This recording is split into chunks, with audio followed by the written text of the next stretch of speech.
I'm a licensed clinical psychotherapist with degrees in psychology, theology, and marriage and family therapy, a national certification in dialectical behavioral therapy, and a national certification in integrative mental health. In this video, I'm not looking to diagnose anyone. I'm only willing to offer insight into situations like these.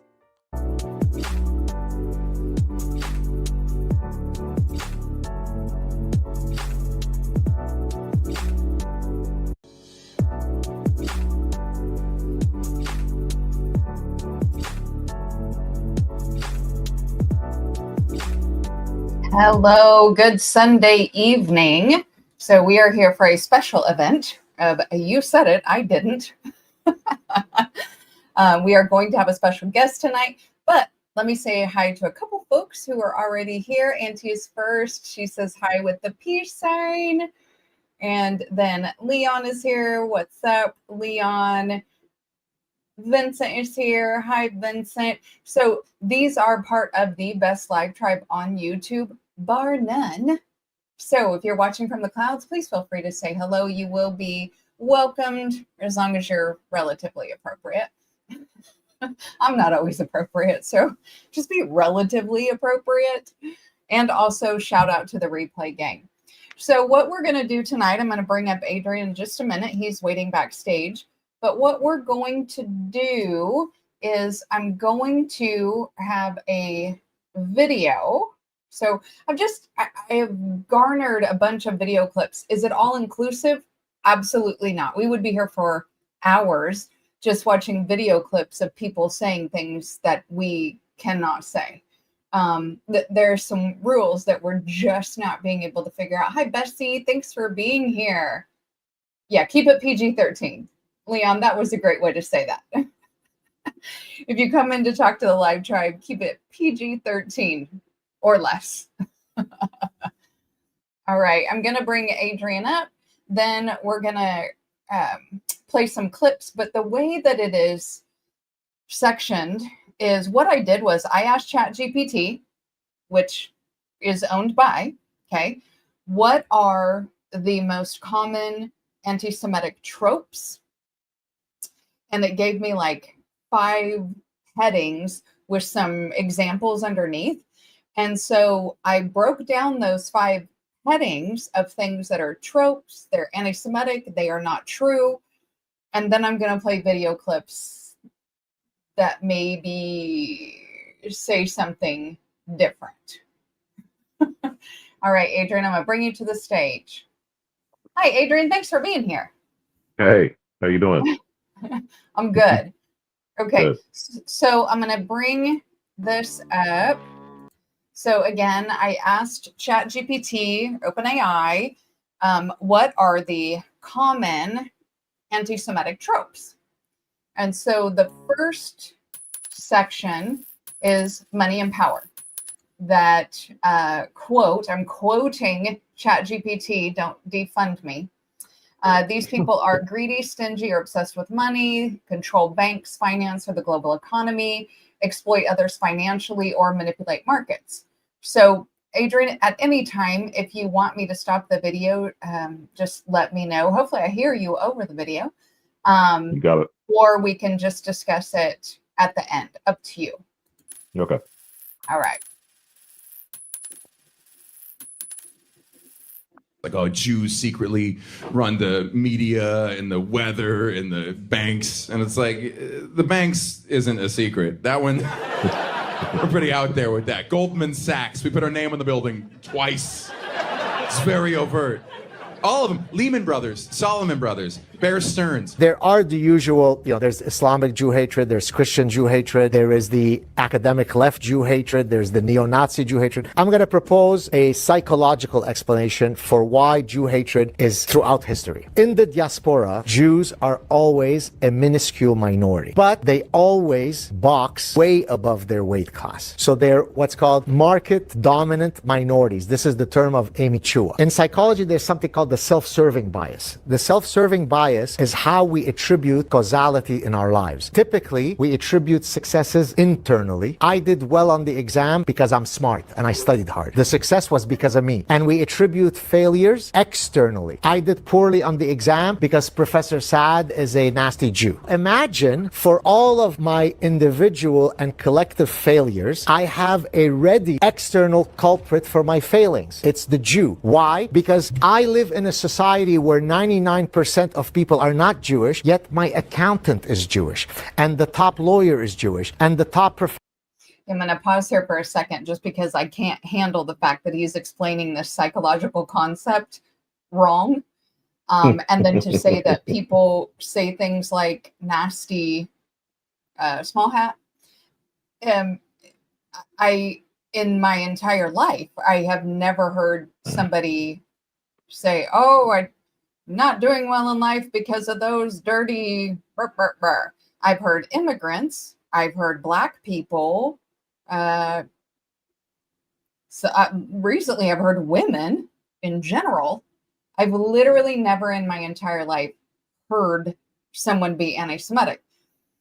Well, I already have an issue with what he's talking about just based upon the fact that he's framing it using Amy Chua's words. You know,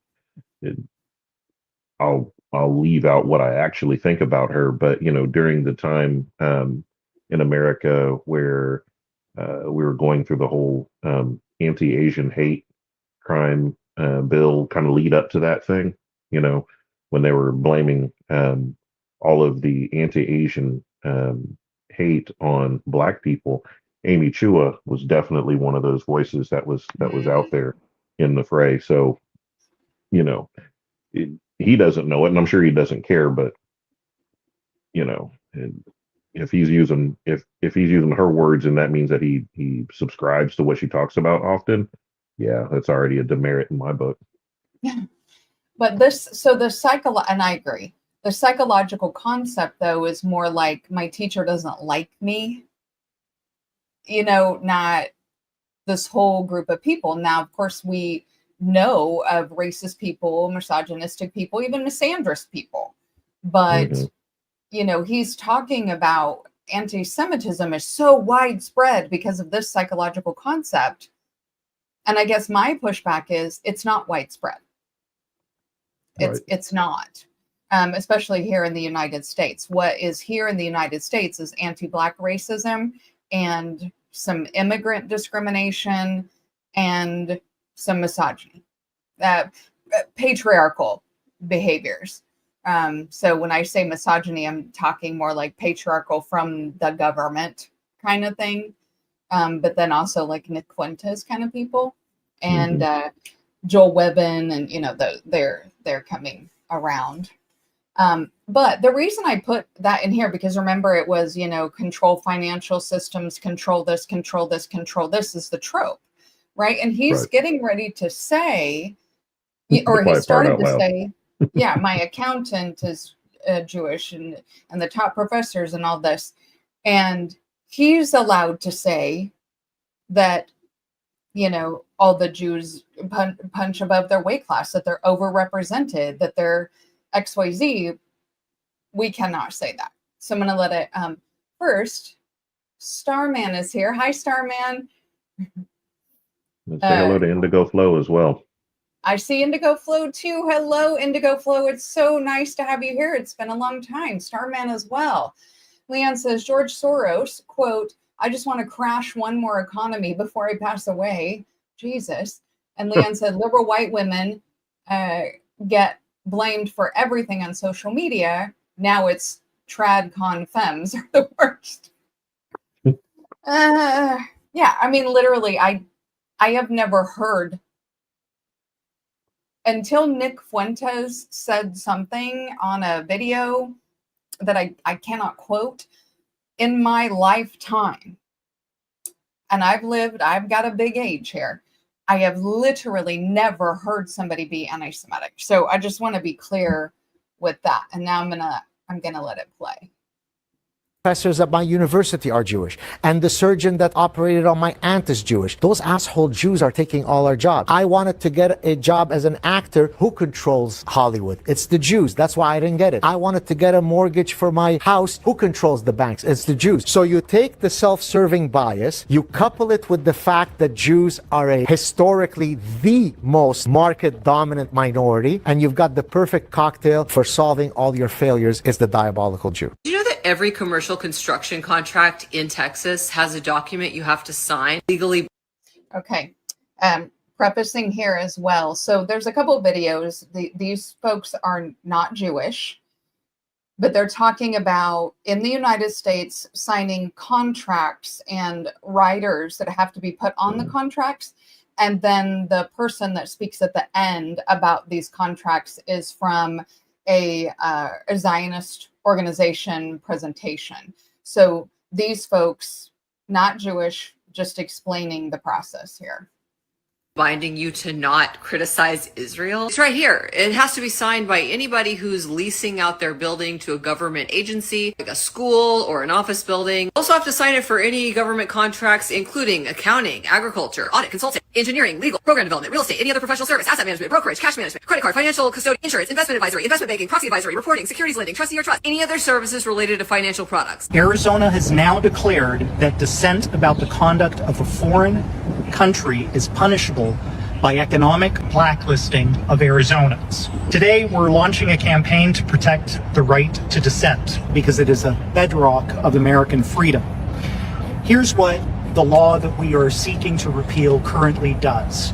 If you run a business with more than 10 employees and are seeking a contract for over $100,000, you must sign a government oath saying you will not participate in a peaceful boycott of Israel. You sign the oath or you lose the contract. Because of the dedication and advocacy of activists, many in this very room, real progress has been made. Florida has passed anti-boycott legislation, ensuring that state contracts and state investments are not given to companies that boycott Israel. To do business, that's exciting. And we have to thank Randy Fine and so many of the advocates.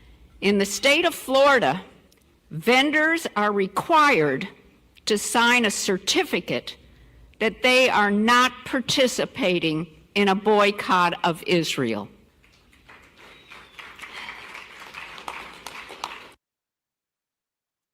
Okay, so what I have up here for those just listening, not being able to watch, is a map. And that was as of November 2023. So everything may be purple at this point, but if your state is purple, then you will not receive a public contract unless you sign that affidavit, certificate, whatever it is, that you will not boycott Israel. And this is the United States. Like, we're being forced to say that we will not boycott another country.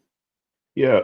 So obviously the state of Kansas, where we are is purple. I had done a little bit of research on this a few years back, and I don't know who in the state legislature had the presence of mind to actually think about this, because Kansas obviously is hyper conservative, and they had taken our anti-BDS law to the state Supreme Court and found it unconstitutional. So it's on the books, but it's not enforced here in the state of Kansas. That is really good to know. Yeah. Now, and so what I would say to everyone else who's taking a look at the map and, considering their state, because 9 times out of 10, just the odds are you live in a state that's probably purple. Check with your state and local legislature to see whether or not those anti-BDS laws are being enforced in your state. And it's interesting because the lady in the last video portion that you put up, she was talking about I think Randy Fine or Andy Fine or whomever it is, Randy um, Fine. Randy Fine, who's one of the lawmakers there in the state of Florida. He is currently going to be challenged by, I think his name is Dan Bilzerian in Florida. And Bilzerian is, kind of a prolific character in his own right, like him or hate him. And um, the state of Israel, or whomever the governing body is who decides who is and who isn't um, anti-Semitic, had dubbed him um, the most anti-Semitic person in the world, or something like that. And he's going to be contesting Randy Fine for an election there in the state of Florida. Oh my goodness. Okay, Kevin Thompson came in. Hi, Kevin. Thanks for being here. Gregory Scotland came in. It's been a while since I've seen you here. We got a bunch of the live tribe are making themselves known today. Thank you guys for being here. That's great. Okay, so anything else that you want to add about them controlling finance, economics? No, at some point in this conversation, and I guess now is as good a point as any. I'm going to point back to something else I said when we were going through kind of who these people are, where they come from, and whether or not they are the real people that they say that they are. This whole idea of you know being able to label everything anti-Semitism is, and I said at that time, it's the perfect white supremacy. It's perfect. Public figures have been struggling against this. I remember seeing a video clip of Malcolm X talking about being labeled anti-Semite and how that's wielded as a cudgel, against any type of critical speech, and I'm sure at a more apropos point in this conversation, I'll bring up something else that I had seen, I think last week, that somebody got removed um, for being anti-Semitic, for something innocuous. Well, and one of the things I want to say is, there's a lot of videos that are later in this montage that could fit right here because a lot of these overlap. As you notice, when he's going on, who runs Hollywood? The Jews. Who has the banks? The Jews. That fits in a lot of different categories. So that's the other thing, is that there's such overlap that some of the things I'm thinking about right now, I'm like, oh, well, we'll get to it. So it's all going to come out. Yeah. Yep, exactly. Okay. So let's move to the next section, which is control and conspiracy, that they secretly control governments or world events, that they run the media. And see how we've already had a couple people saying stuff about the media, that they run the media, Hollywood, he already said that, news organizations, that they orchestrate wars or global crises for profit or influence, some sort of hidden cabal or new world order. Okay, so I'm going to let it play, but again, I may stop it, or if you want me to stop it, just say so, and I hope I hear you. Got it.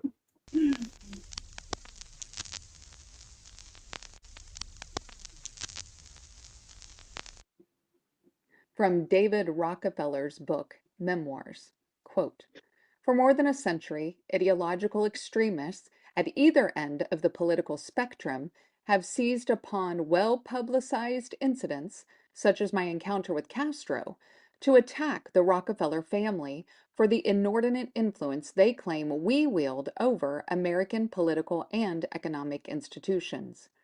Some even believe we are part of a secret cabal working against the best interests of the United States, characterizing my family and me as internationalists and of conspiring with others around the world to build a more integrated global political and economic structure. One world, if you will. If that's the charge, I stand guilty, and I am proud of it. Okay, so in that clip, he didn't say that he wasn't working against the best interest of the United States, and I didn't. Exactly. And, and he lists all these things and it says, well, if that's the charge, I stand guilty and I'm proud of it. Uh-oh. The thing is about that Can you still hear statement, me? I can. Can you You hear can? me okay? Oh, great. I don't know what's happened with my headset here. I'm going to have to drop down and come back up. Okay. All right. Okay. So for those watching, something that happened, this is in his memoirs. Okay. This is a Rockefeller, David Rockefeller, who is Jewish. And one of the things that happens when people quote this is they always say, well, it's taken out of context. So literally that video, what I just read, is the entire paragraph. So there's no way to take it out of context. Unless the very next sentence of the very next paragraph is, and I was making up everything I said before this, and it isn't. So that's why I wanted the entire paragraph there so people can't say, oh, you're taking it out of context. No, he literally listed all the things that he and his family are accused of, including being a cabal and one world, which is New World Order, right? And then says, yeah, I did it. I'm proud of it. So are you able to hear now, Adrian? Oh, I am back in effect. Absolutely. Okay. All right. So anything about David Rockefeller? No, like I said before I dropped, he didn't say that he wasn't working against the best interests of the United States. Right. And again, the thing is, I couldn't hear you when my headset dropped out. So I don't know exactly what it is that you covered, but what is that? How do you square that? He's like, okay, I'm an internationalist, I'm a globalist. If the United States gets hurt, by my actions in some way, shape, or form, at least I'm good with my people. Right. Like Starman said in the comments, yeah, I am. Now what are you going to do about it? Right. Like, Right. people are just like, no, it's kind of like when Charlie Kirk died, right? People were getting in trouble and losing their jobs for quoting him. Mm-hmm. So quoting David Rockefeller, and what I said when you had to drop down is that I read the entire paragraph so somebody wouldn't be able to say that it was taken out of context. Mm-hmm. But to read it and state it, you were called anti-Semitic. Right. It's the perfect white supremacy. If I can't even name you, if I can't even say who is, and this is what Malcolm X's point was. If I say that the person is Jewish, I'm only describing the person who did the thing. Right? I'm not saying that this makes that whole group a bad group of people. That's who you are. It's the secret cabal part. Because we all know that cabal lives as cabal does, right? Right. Well, and we all know there's a group of elitists that throughout the United States history, well, even way before that, has used religion, finance, military power, the prison system. They've used all these things as a method of control, right? Whether you want to call it a cabal or not, we know that wealthy elites, this is what they do. Some of them are Christian, some of them are Jewish. I don't know about Islam, but you can call it a cabal or you can not call it a cabal, but he just said that he is part of a secret cabal. Right. But we can't call it out. From a personal standpoint, folks wouldn't have any issue at all labeling a black person as a gang member, whether they were or they weren't. And there's no recompense for it. So that brings up something that it might be a question that we get at some point, probably not in the live, but so in terms of you can say it, but I can't kind of thing. Mhm. I'd kind of like to just, put a bit of a caveat here, and absolutely I need you to add to it because you know way more about this than I do. But somebody's going to say, well, we can't say the N word, right? And so I think you really have to look at power dynamics here. So these are people who control a lot of different things and aspects of our life, and even taking a lot of our tax money, and they are doing these things. And several times in these videos they say they have inordinate or undue influence in these things, which I'm affects. sorry. I'm sorry. Who can't say the N word? Everybody can say the N word and does and gets away with it. There's no Truth. there's no weight being put on the N word. The only thing that people are concerned with the N word is whether or not they can say it and not get beat up. Right. That's what they With want. They no want to be able accountability. to just, fling it in your face and flaunt it and saying, whatever. And by the way, the N word isn't a descriptor, a proper descriptor of a black person. That is a derogatory description of a black person. If you're Jewish, that's just who you are. I Yeah. mean, then call yourself something different, and then we'll call you something different, perhaps. But if your race and or religion, ethnicity, however they've wrapped it all up into one ball, is Jewish, then I'm describing the person who did the thing, Yeah. right? If you say N-word, well, I didn't come out of my mother's womb an N-word, regardless as to what somebody else might say, right? I am a black man, African American, ADOS, whatever I am, right? I'm not an N word. No one is, right? But there are people who are Jews and they call themselves that. And I should be able to address them by how they call themselves. Well, and when Sorry. I'm talking about power and control, is that Black people standing in a group or meeting together and saying N word, N word, N word doesn't change our material existence. It doesn't Right. wield any power over the rest of the population. But these other things that are said, and then when we repeat it, it's anti Semitic, those things can, and have changed our daily lives. Mhm. Sorry, I'm looking something up for Stacy. Hi, Stacy. Oh, we got McLaughlin's in the house. Boy, Oh, we geez. we don't have the time now. While you're looking that up, it came to mind just now about the 23-year-old Florida college student that was arrested for making a joke about Israel or Bibi Netanyahu. This was last week. Like, she went to orange jumpsuit jail over making a joke, and the judge was another Jewish woman. So we talk about cabal. I mean, if you're towing the line and you're turning jokes into threats now, and she asked if BB could drop some bonbons, at the university, and that was taken as a credible threat. So she had to be jailed. Thank you, Leon. Some of the main trunk of the tree of the Rockefellers, I believe, are Baptist, but there were Rockefellers that married into Jewry, and their primary philanthropy through all of their banking dynasty was for the Jews. So that's where we ended up where we are. Okay. So, yes, Kevin. Okay, so I'm going to play some more here.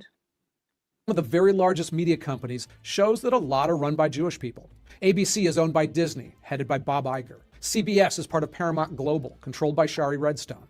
NBC and MSNBC are owned by Comcast, which is run by Brian Roberts. CNN is part of Warner Brothers, run by David Zaslav. Facebook and Instagram is led by Mark Zuckerberg. Google was co-founded by Sergey Brin, who's Jewish, though it's now run by Sundar Pichai, who's not. For most of its existence, YouTube was run by Susan Wojcicki. Reddit and a lot of other outlets are controlled by advanced publications run by Donald Newhouse. And finally, there's the New York Times, which is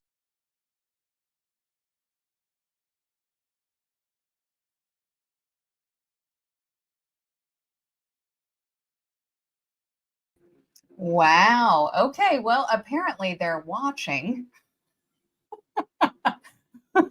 Everything crashed. It's like Adrian's trying to come back in. Well, I'm not having a good day with this microphone or with this headset. I don't know what's going on. No, it wasn't your headset. The whole StreamYard crashed. Get out. Serious? Yeah. So, they may be watching. So let me get the video pulled back up. Sorry, guys. Hey, if you guys hear about any drone strikes involving me, it was this video. I guarantee it. Right? I'm almost there. But for me to say who did it would be Right. Right. Hi, MBA young boy. Thank you for being here. He says he doesn't believe in coincidences. They're trying to catch your stream. Mm-hmm. Yeah. Okay. Let's get up to the part where we were. And I think I'll restart that section. Okay. All right. Let's try this again. CBS is part of Paramount Global, controlled by Shari Redstone. NBC and MSNBC are owned by Comcast, which is run by Brian Roberts. CNN is part of Warner Brothers, run by David Zaslav. Facebook and Instagram is led by Mark Zuckerberg. Google was co-founded by Sergey Brin, who's Jewish, though it's now run by Sundar Pichai, who's not. For most of its existence, YouTube was run by Susan Wojcicki. Reddit and a lot of other outlets are controlled by advanced publications run by Donald Newhouse. And finally, there's the New York Times, which is still the flagship of American newspapers. It's run by A.G. Sulzberger and Meredith Kopit Levin. In fact, since Adolph Oakes took over the Times in 1896, it's been run by a Jewish member of his family ever since. So look, that's not a numerical study, but to me, it's clear that there's a representation of Jews at the top of U.S. media that well exceeds their population numbers. Former porn gossip columnist Luke Ford, an Australian-born convert to Judaism, wrote, quote, "Secular Jews dominate the production and distribution of porn, just like they've had a disproportionate role in the white slave trade and other forms of sex commerce."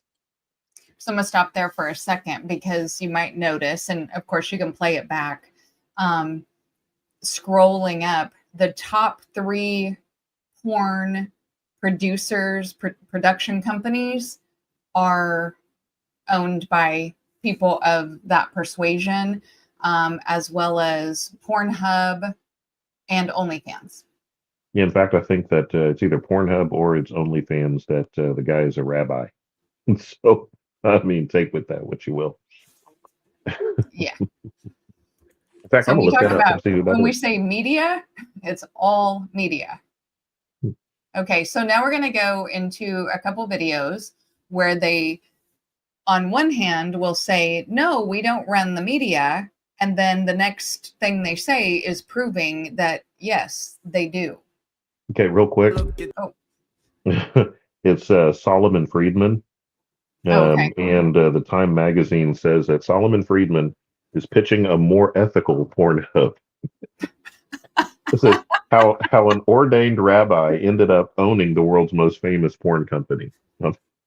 The stuff writes itself, but you're not supposed to say anything about it. It's anti-Semitic to say it. Right. Okay. Yeah, Kevin, he will know them by their fruits. Mm-hmm.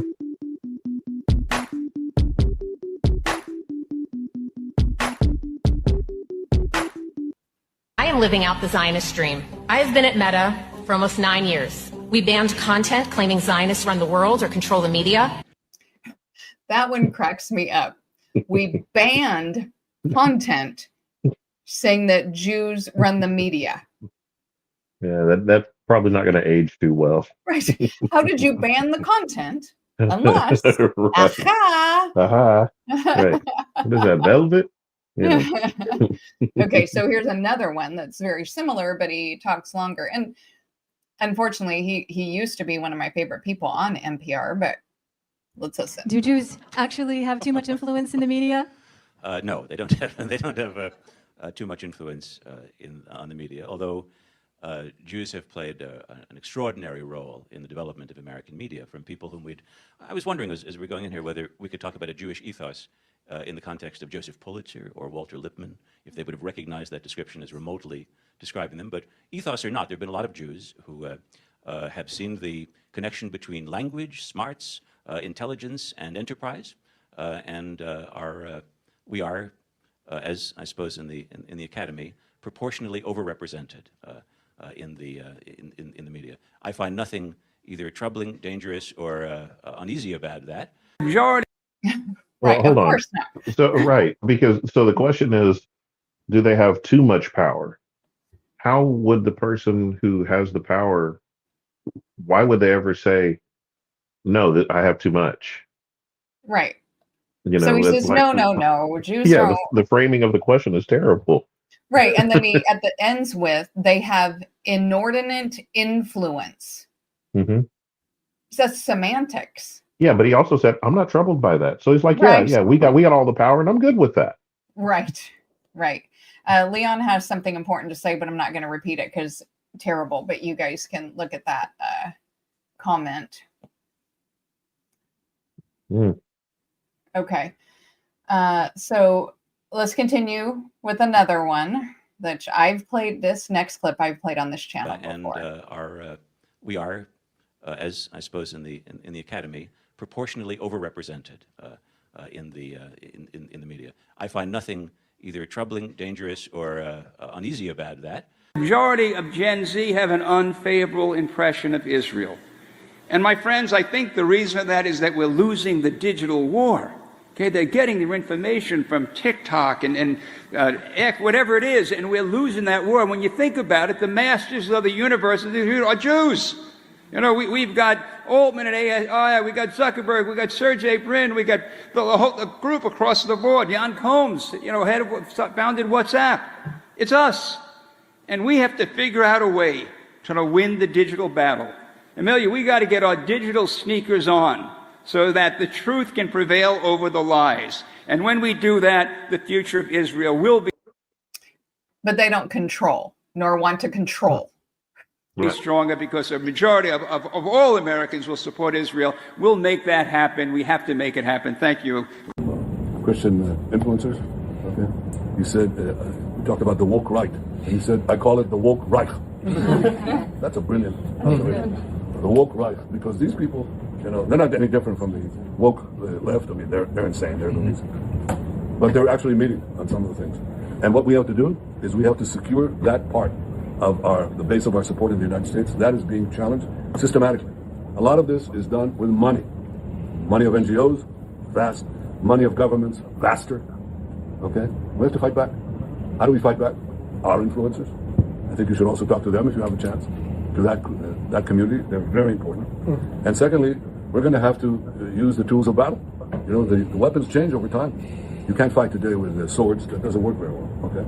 And you can't fight with cavalry. That doesn't work very well. And you have these new things, like drones, things like that. I won't get into that. But we have to fight with the weapons that apply to the battlefields in which we're engaged.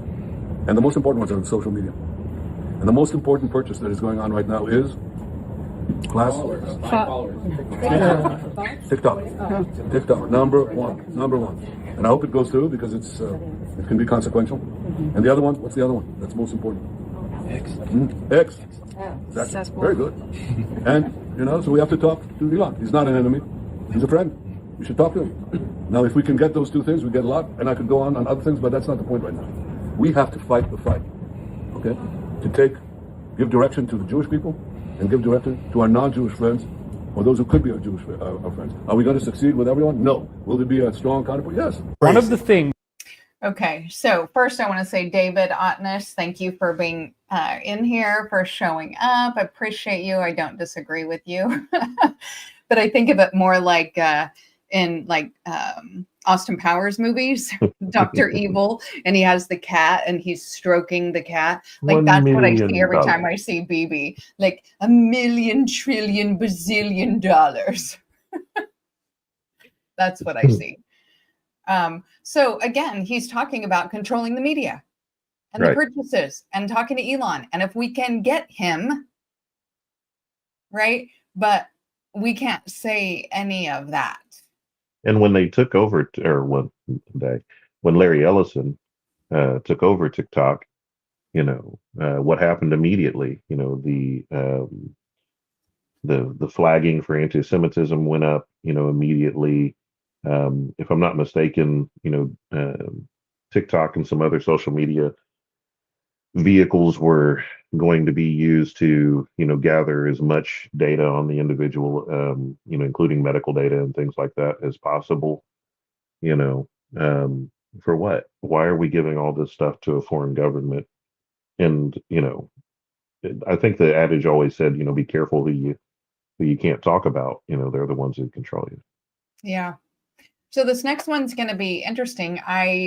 When I was making the montage, I wanted to put something in about him, about David Wilcock. He is not Jewish, to my knowledge, nor was he born to Jewish parents.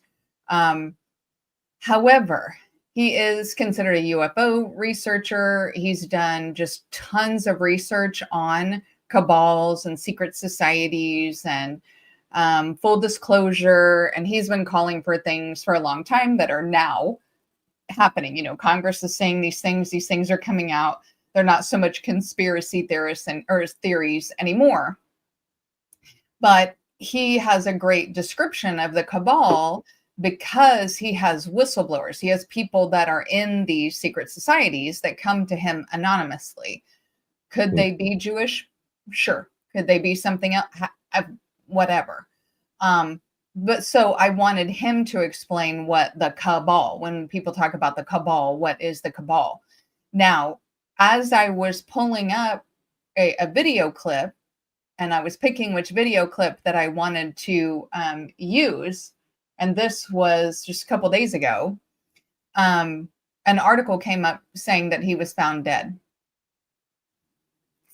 So, the unfortunate thing for the cabal or the elites or whatever words that we want to use for these things, it now seems like his theories have merit, because this is yet another person who was like, I'm not suicidal, I'm not depressed, I'm excited about the future, I'm excited about full disclosure coming, happy guy, happy life. And some people are saying that he did suicide by cop. Other people are saying he was found dead in his home. Those are two vastly different things, but either way, he is dead. Which was a very interesting thing. The day that I was doing the video clips is the day, that morning is when he was unalived. So I'm going to go ahead and play this. It's a good descriptor of what we would call a cabal. The rules are a body of spiritual principles that they must follow in order to be allowed to exist. I mean that they are aware that there are benevolent forces that will prevent them from achieving their goals unless we give them permission to enslave us. The universe is intelligent, alive, and conscious, and it is benevolent. It is a benevolent consciousness. That consciousness does not allow the negative to succeed unless it is invited. So the cabal has made a science, a very elaborate science, out of studying these arcane, occult, magical principles that allow them to get away with what they do. They have to put out everything that tells you who they are in music videos, in these Super Bowl halftime shows, the Grammy Awards ceremonies. They're out there showing you the truth. So this is the article here. So on Thursday, the 23rd, David Wilcock found dead in Colorado. All right. So found dead doesn't sound like death by suicide by cop, but coroner's office confirmed it. As Auntie is saying in the comments, Wilcox's biographer was found dead 2 days earlier. So on the 21st. So unfortunately for the powers that be, this all gives more credence. Right. And it looks very similar to what's going on with the scientists as well. Right. So is it connected? I have no idea. It could be. Okay. What people are going to have so much trouble with once disclosure happens is that these people actually practice black magic, and they are very, very good at it. Okay. So any thoughts on that? No, I mean, can't call it what it is, when it's, just you and your biographer just happen to die within a couple days of each other. Okay. Yeah, how much you want to bet the draft biography? Well, nobody can find it now. How Right. much you want to bet? It's just gone. Right. Right. Starman says they seem to be wrapping up loose ends lately, and I think you are totally correct. Because think about a lot of these scientists, these rocket scientists, they know about space and they know about the UFO disclosures and things like that. And there was one gal who said that full disclosure was going to happen in a specific state. I can't remember the one. I think it might have even been Kentucky that'll happen first. And then she went missing or died. I don't remember. They either go missing or died or go missing and then they're dead. I think that, right now, since we're in such a favorable administration, and we won't say who or who funded that election, for the current president. When you talk about wrapping up loose ends, I think that there's definitely some weight to that. Okay. Yeah. We know that we got this small window, whether it's 4 years or, heaven forbid, somehow they pull off, getting 8, but we have this small window of time to be able to push through everything that we need to push through. So, yes, I'm going to go try to take over the southern half of Lebanon. Yes, I'm going to go to war with Iran. Yes, we're going to consolidate more power in Syria. Yes, we're going to knock out our adversaries. As long as we have this little umbrella of protection that allows us to operate pretty well with impunity. I mean, we're hearing reports, Maggie, of Netanyahu being able to go into the Situation Room and break up meetings. Right. To just show up and be able to go to the whole floor of Congress and give us and talk to them and get standing ovations. Auntie is saying there's 15 dead or missing now, and that doesn't include Wilcock because he's not a part of the science, right? Because he's a UFO investigator. Should be, but Auntie also says it was Alabama that the anti-gravity scientist was saying that full disclosure would start. Auntie is on it. She is. Auntie is on it. She got those good Google fingers. Plus, she's also been keeping me up to speed. She may have already known all of that because she's been keeping me up to speed with it. Okay, so I definitely believe that there's some tying up of some loose ends because what's the we always hear that in the last gasps of capitalism, when it turns in on itself and it starts to surveil its people and become draconian and things like that,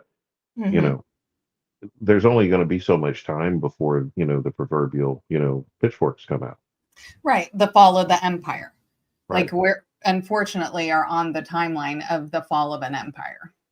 Yeah. Okay, so the next trope that ChatGPT said was that those people have dual loyalty or are disloyal, that they're more loyal to Israel than to their home country, that they act as infiltrators or are untrustworthy citizens.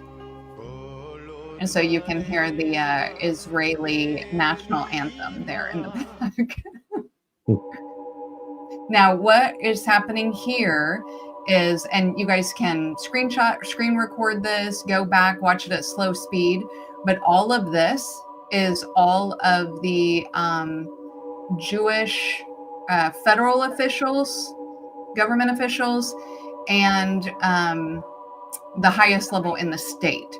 So this isn't even local, anything. That entire list right there. May we ask you America first or Israel? So you see how fast that went because, again, it would take 15 minutes to try to go through that whole list. But I wanted people to be able to slow it down if you want to, because it is fully out there. I just screen recorded it. Okay, so we'll keep going with this. Sir, may we ask you America first or Israel first? Guys, America first or Israel first? Guys, America first or Israel first? America first. America first or Israel first? Sir, you're a top Chad. May we ask you America first or Israel first? I don't work here. You don't work. Sir, America first or Israel first? Sorry. America first or Israel first? America first. Beautiful.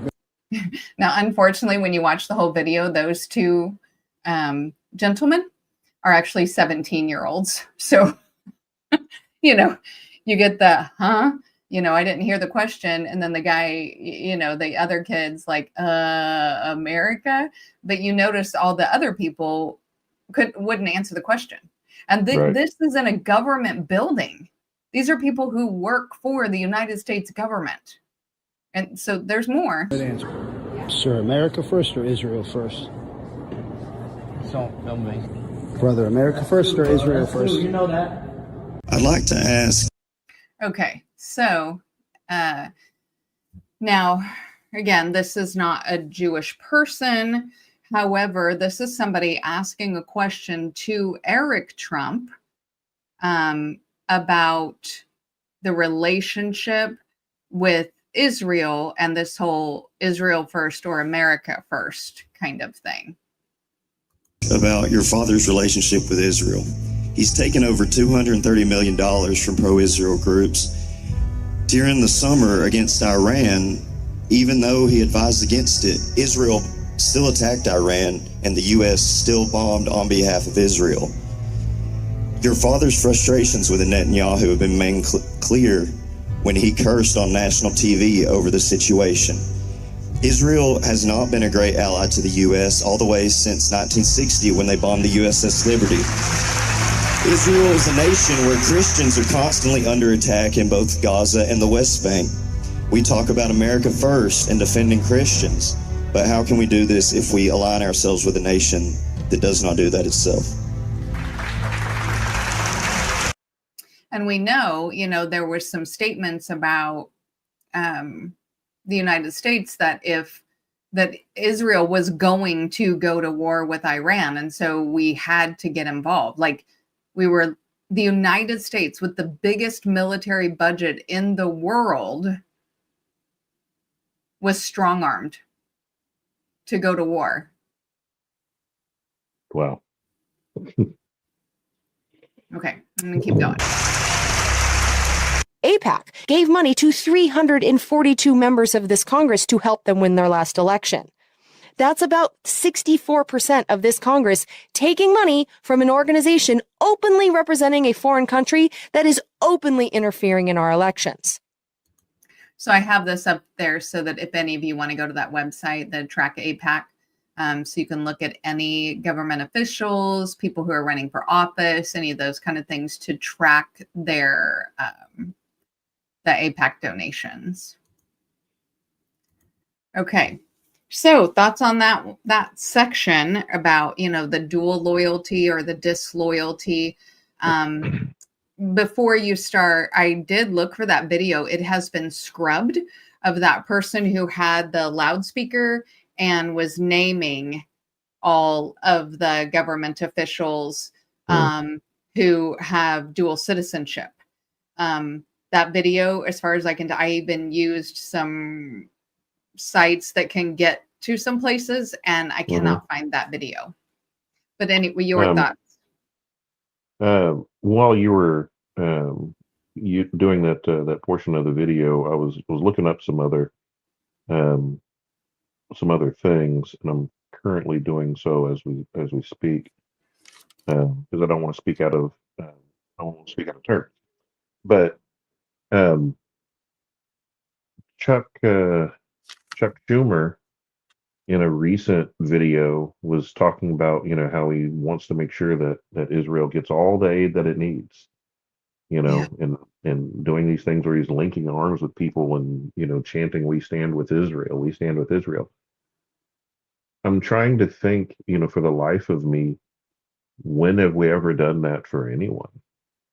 You know, show that kind of, you know, allegiance to one place, you know. Could you imagine somebody's like, they're running for office, running for the Senate, and they're like, I want to make sure that Mexico gets everything that they need.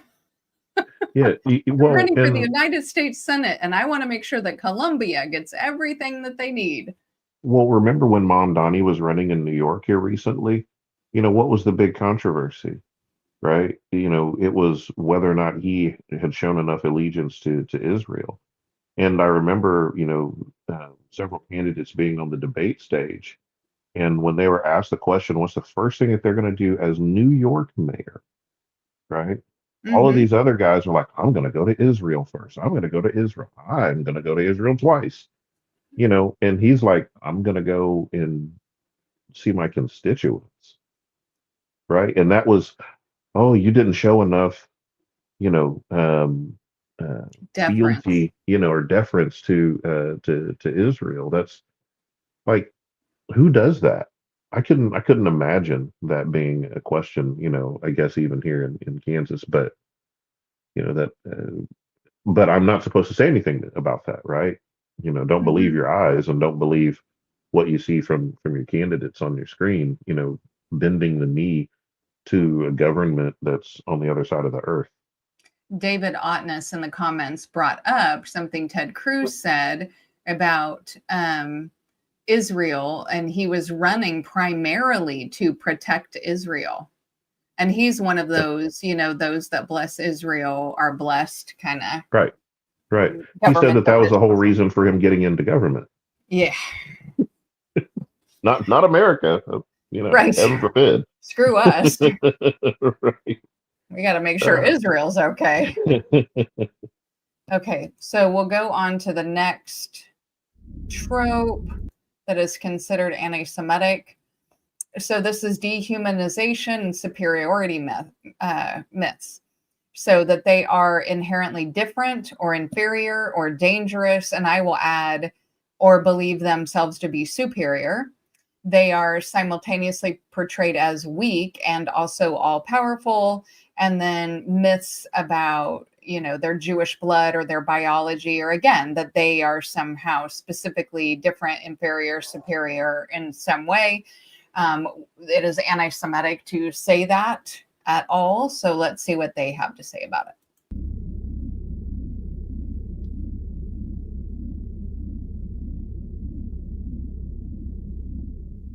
I just want to say this to our Christian friends, just to call it as it is and say it straight out, you guys are worshiping one Jew. That's a mistake. You should be worshiping every single one of us. A lot of anti-Semitism is, what are they doing that causes them to be disproportionately successful? What are we doing? I think a real focus on education, no different than a lot of the Asian societies. Kid doesn't go to university, what? When I was a kid, if you weren't a professional, what? You didn't go to law school, you're not medical school, at least become an accountant. That was my fallback if I didn't get into law school. That's everybody's fallback, I think. No disrespect to any accountant, that's everyone's fallback. Why is it? I think, and I wanted that one in there because he's it comes off very entitled. Why are we doing so much better than everybody else? Well, we focus on education, at least be a doctor, a lawyer. How many people can you think of? I mean, not by name, but we know that there's such a gate and a barrier and a blockade to education for Americans who are not Jewish. And so this sort of entitlement, like the Asian, you know what I mean? Like, right. And then to think about that these folks also were instrumental in getting like DEI type things for college entrance taken off when they talk about it as if they have a free pass. While also getting other protections for themselves written in, simultaneously. Okay, so that was why that was there. And it was, at least be an accountant. Ha ha ha ha. That's everybody's fallback. Ha ha ha. And I'm just sitting there thinking about all the kids who aren't going to get to go to university. They can't go to college. And I agree, Indigo Flow, by the way, did a show on that. Totally agree. He kind of did the Jaffa tights. All right, so let's move on to the next one. Again, we're talking about how it is anti-Semitic to say that Jews are different, inferior, superior somehow. My fallback if I didn't get into the law school. That's everybody's fallback, I think. No disrespect to any accountant. That's everyone's fallback. Why is it so important to date or marry Jewish? Well, how could it not be important? I think we need to remember a very pivotal idea in Jewish philosophy. And that is that every person comes down into this world with only half of their soul encased in their body. And the other half is in another person. And they're meant to be reunited when they get married. If you're a Jewish person, the other half of your soul can only be in another Jewish person. Tell you something, the Jews are chosen. We, the Jewish people, are chosen. I know, a lot of people get upset when I say that. Took a boat with the first families, ready to occupy the land of those who are being killed and starved to death.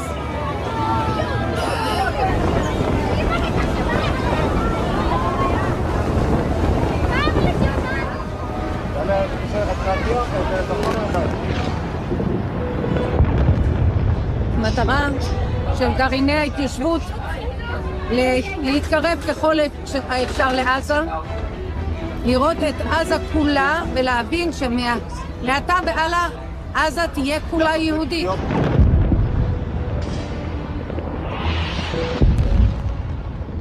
בעזרת השם, עם ישראל ינצח ונזכה לבנות ולראות בשוב השם לציון ובשוב עם ישראל לחבל עזה.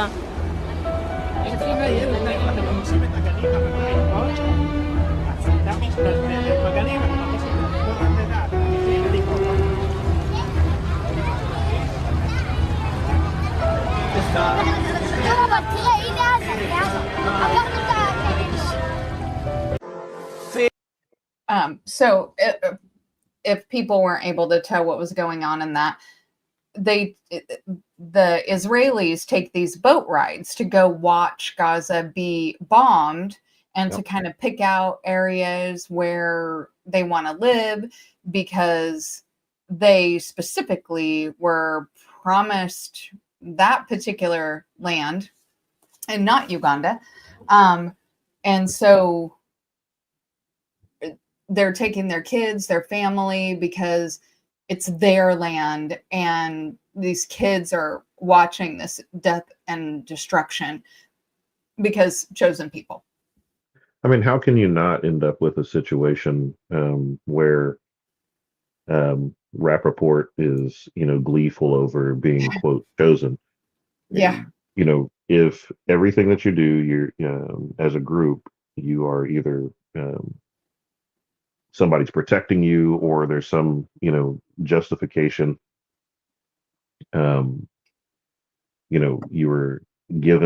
You're one of the few groups of folks actually given some form of reparation, albeit on the back of other people. How can you not end up? I mean, I think it just kind of perpetuates and begets this toxic entitlement. Yeah. I mean,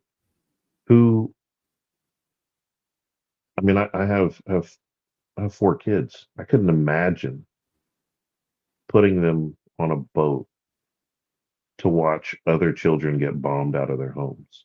Right. And somehow feel good about that, and somehow feel that, God is shining his, divine light on me, allowing me to take my kids on a boat to go watch other people get destroyed. Right. Somebody brought up in the comments, perpetrator victims. Yeah. And the Eternal Rhythm Flow, thank you so much for being here. And so based on what you said in the comments, Eternal Rhythm Flow, you are really going to enjoy the next clip. Right.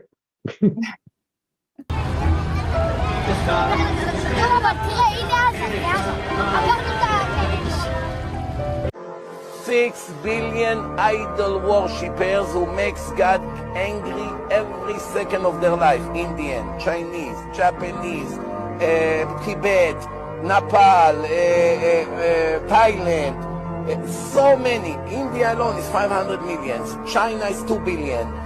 So many, 2 billion Christians, which are idol worshippers. Between Chinese, Indian, Hindus, Buddhists, and Christian, at least 6.5 billion people are idol worshippers that, according to the Torah, do not have the right to live. Did you hear that? Do not have the right to live. But we can't say that they see themselves as different. You can't even say, they say that you don't have the right to live. You can't even say their name. Right. I'm on this show saying they and They, them and them who shall not be, mentioned. Maggie, I'm telling you, I'm over it. I just say it full force. I don't really care. yeah. And I get it. Why are they so definitely- sacrosanct? I mean, I get it for the sake of your channel, but why are they so sacrosanct? And by whose authority? I think it was Kevin Thompson that talked about the victim perpetrators. Yep, that's a good word for it. Yeah, and cry bullies, victim perpetrators. I like them both. Yeah. So, but he says it's always been that way because entitlement hypocrites were called the Pharisees and the Sadducees. Right. And, right.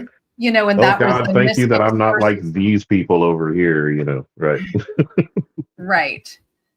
Right. And even they had issues with each other. Okay, so let's finish this one out. Penalty, not only Jews. Even a goy who bow down to an idol, who believe in JC, deserve death penalty. By the way, for those of you who do not know, there was more to that video, and I did cut it off. But just so you know, that particular person said that false messiahs boil in excrement for eternity, and specifically stated that JC was boiling in excrement for eternity because he's a false messiah. Yeah, I thought there was more to that clip. Yeah. And he gets pretty detailed and it's pretty nasty. But it's not something that I necessarily want to listen to. So, and we have all these stories about, spitting on Christians and a new video came out this morning. Like I said, if I had all of them, this would take hours upon hours. But it was, this Christian group went to the Wailing Wall and all these Jewish people told them to go home. We don't want you here.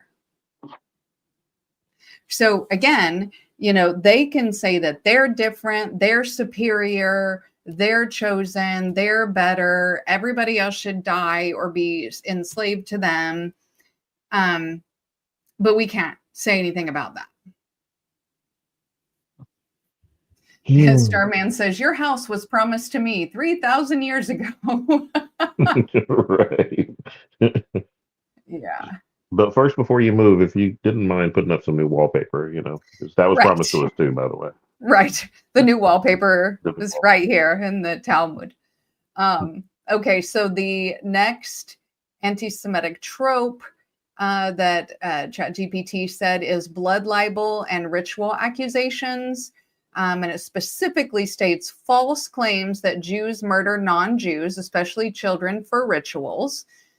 So that is anti-Semitic. And then myth, remember that word myth, about using blood in their religious practices.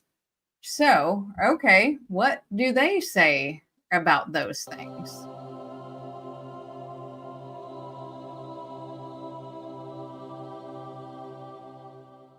If every successful politician is born into this world, they have vested interest in keeping it quiet.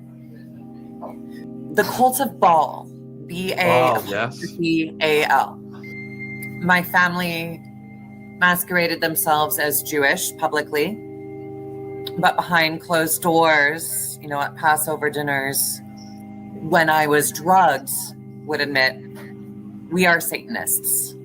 Kapporos is a Jewish New Year ritual that is probably the most striking and strange practice seen in the streets of this Brooklyn Hasidic community. It is an ancient ritual of atonement meant to transfer the sins from an individual to something that can be donated to charity. So I have to stop it right there because they say donated to charity, not slaughtered, not, oh, they're raised to be eaten. That is literally a blood ritual. That is a blood sacrifice. That is a sacrifice to God, right? But then the other side of that is when other Jews do that specific ritual, they take money and wave it over their heads to put their sins into the money, and then they donate that money to non-Jews to use. They donate the chickens to non-Jews to eat. Mm-hmm. Why? Why would they give us the money they put their sins in? Why would they have us eat the chickens that they put their sins in? Then who's accountable for their sins? I mean, but we want to call it a myth, and they don't do sacrifices, and they don't do blood rituals, and they don't do these things. But then we see out on the streets of New York, they're doing that. You can look it up online. Most of the time, people are not using chickens, they're using money, but it's the same premise. And why do they give so much to charity? Right. Here's your sins. Right. Eat up. Nom, nom, nom. Right. Kentucky Fried Sin. It is either practiced with money, or more commonly in this very traditional community, with live chickens who are bred for consumption and who are donated for charity afterwards. The ritual is performed with the chicken matching the sex of the person who is performing it, so blue tickets get you a male chicken, and pink get you a female. The chicken is swung around the head, and then you say a special blessing. In recent years, it's been interesting to see people perform the ritual with a chicken in a little basket to make everyone more comfortable, including the chicken. Why do you believe the Jews were... Okay, so this guy obviously is not Jewish because he's starting with, why do you believe the Jews? He is talking to a Jewish man. Sort of looks like he might be a rabbi, but I don't know that for sure. But he's talking to a Jewish man. And the reason that I have this in here is not necessarily for what the Jewish man says, other than he does say what, that's irrelevant. That's irrelevant. But is because this other man, this Arab man, quotes the Talmud. Mm.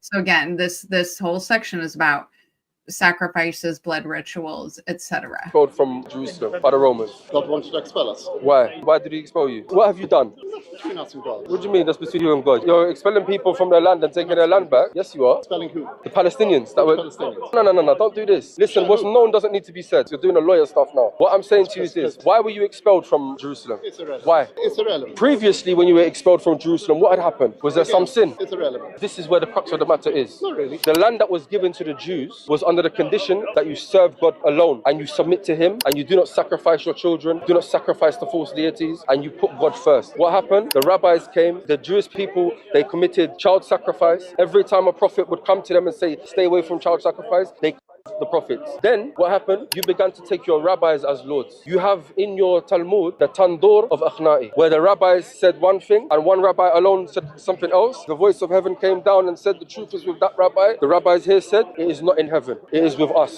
Yes. So you believe that the rabbis have the authority to legislate law and that God has no say in the matter. And notice he said, yeah. That is the belief system where we're doing on Wednesdays. We're doing a book review of Freud, and that's something that's talked about in that book as well, that the rabbis have the law and God has no say-so in the law anymore. It was given to the rabbis. But also they were expelled for not following the law. Some I don't necessarily follow. What's the appropriate section to talk about Eric Klopper from Harvard University, who was let go for reasons at the time that they stated anti-Semitism because he was critical of the practice of circumcision? At any point. Because it is a ritual. Mm-hmm. There is blood involved. There are some Orthodox rabbis who stave off the bleeding of the circumcision at the bris in a icky way. The specific one. You're so nice. And not, again, I want this show to go. But recall, and maybe you don't know, but the circumcision is the sign of their covenant with God. That is the sign of the covenant with God, circumcision. So why? It's always body parts, isn't it? That's nice. Right. Mutilating a penis is the sign of a covenant with God. Right? Making it shorter, because and so, we have all this medical evidence that all the things they used to say, like, oh, it cuts down on STDs, doesn't. It's cleaner. No, it's not. It's better for sex. That's actually the complete opposite. You literally, during a circumcision, cut off a bunch of nerve endings. And they don't anesthetize the infants. When they cut off part of their penis, they actually strap them to a board. It is heinous. It is inhumane. And I don't understand why in the West we're still doing it. Because Judeo-Christian, Maggie.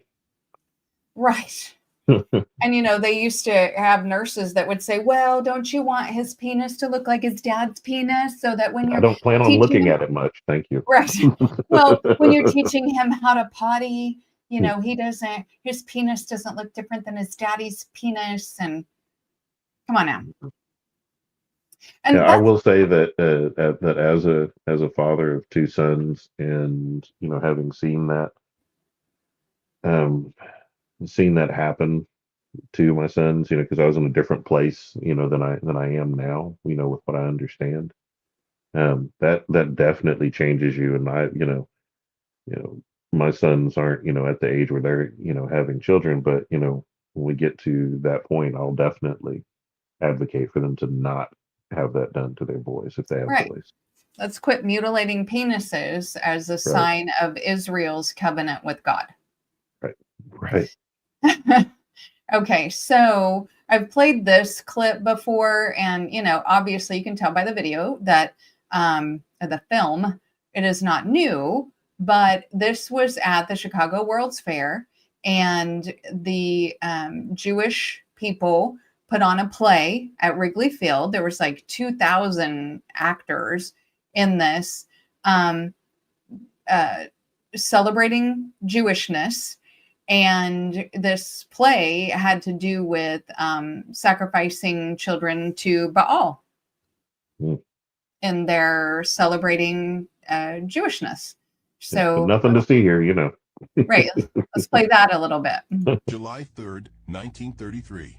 150,000 Jews gather at Soldier Field in Chicago to celebrate 3,000 years of Jewish history and nationhood by worshiping a fire-breathing statue of Moloch and feeding it children. Auspices of the Jewish Agency for Palestine.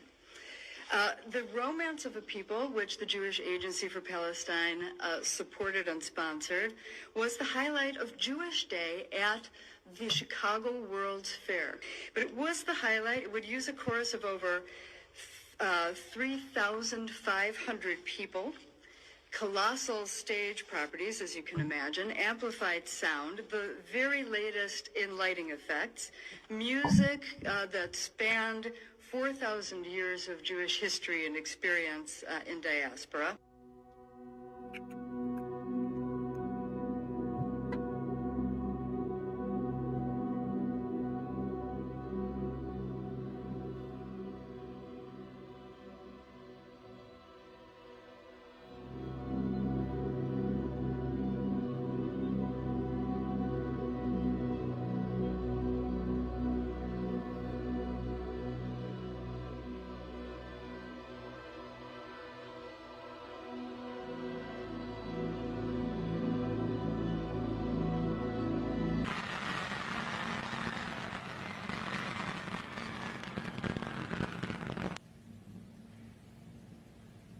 Nope, it's the baby part.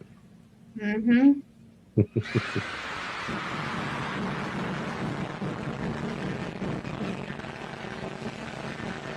You notice it's a golden calf as well.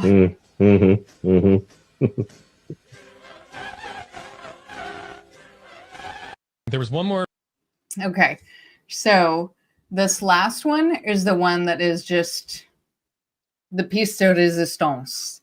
Because this, okay, so you guys remember in New York, there were some synagogues that were raided and they had tunnels underneath of them.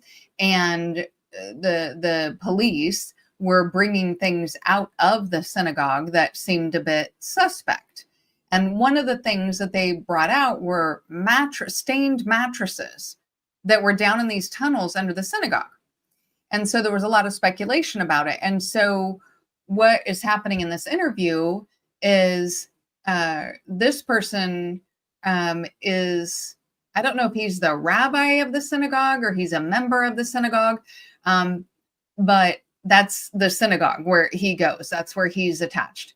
And so he is asking him about this. And again, remember the topic is the myth about the rituals that they do. Viral image going around, and this is the one everyone's been talking about, is this, Dirk just pulled up on screen, stained mattress that was pulled out of the tunnel being carried by members of the synagogue. So there's a lot of crazy conspiracy theories. I don't want to go down any tasteless rabbit holes. But David, if you could, explain why was there a mattress in the tunnels and what is this stain? A lot of folks are wondering, is this stain feces? No, it's not feces. What The is stain it? is blood, and basically Oh, we did rituals. I said that before. There were some rituals that we do in the tunnels, and sometimes rituals might involve someone who recently died, and we'll bring them. Necromancy as well. He literally said sometimes they might involve someone who recently died. Down there, and we're trying to do a ritual to bring back the Messiah, which is a Schneerson, if you heard about him on the news. So he died many years. It's funny. He looks over at that lady and he's like, a Schneerson? You've heard about that on the news? And she's looking at him like, holy shit. Right. What the hell? But you can't say anything. That's crazy. That's crazy Right. to me. He literally said, oh, we did blood rituals in the tunnels underneath the synagogue on mattresses. And sometimes we'd bring dead bodies down there to do rituals to reincarnate who we think is the Messiah. Okay, so communion is basically a death ritual. Yeah. Right? I mean, you're supposed to be consuming the blood and the body. Listen, they're using crackers and grape juice in the Or Christian wine. church, or wine, and y'all down in the tunnels just cutting up, figuratively and literally. You know what I mean? Yeah. It's crazy. Indigo Flow says it was in Brooklyn, possibly Crown Heights. So again, Stacey, did you hear about that? Is that in your neighborhood? What y'all doing out there? again, remember what this specific show is about. We are told it is anti-Semitic to say those things, that they are myths, that they're not real. But then here we have modern, well, I went all the way from, when was the World's Fair? 1919 or something in Chicago, all the way to this just happened within the last handful of years. Right, exactly. But if we say it, it's anti-Semitic. But they're just, oh no, we did rituals. It's blood. Oh man, at least look surprised. That'd be nice. Well, I can tell you that little girl right beside him was surprised. Yeah, she was. Okay, so the next, David Otness says it was 1933. Yeah, I was thinking 38, but yeah, 33. Okay. Starman, I don't even want to think about that. He says, I remember a tweet where someone talked about hearing Yiddish under their floorboards a few years back. Okay, oh my goodness. Now I'm going to have nightmares. But again, I think he's referencing tunnels, right? All the tunnels. In Chicago, there's just tons of tunnels. Okay, so the next trope is cultural manipulation, that they are accused of corrupting culture, morality, or religion, that they push social change to undermine societies. So I will just address everybody back to all the social media talk because, that's exactly what all of that was, but I do have some clips to show.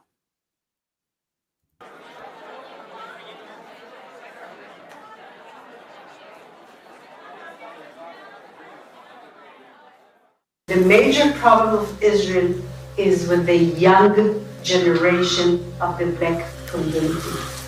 Black Lives Matter starts there.